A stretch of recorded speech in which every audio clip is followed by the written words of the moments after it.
Hello and welcome to this discussion about Flutter state management. In this talk, we will explore different state management solutions in Flutter, such as Provider, BLoC, Riverpod, and more. First, let's talk about the basics of state management in software development. State refers to the data that is needed to carry out a particular task or function. In most software development languages, state is stored in a global variable or a dictionary.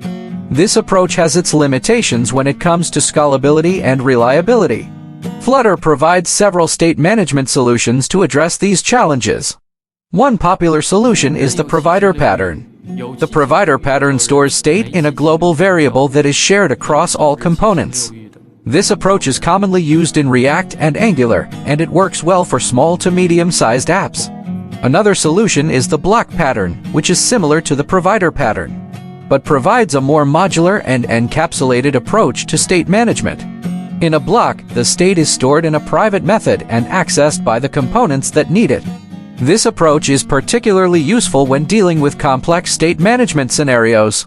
Riverpod is another state management solution in Flutter that uses a distributed data structure to store state.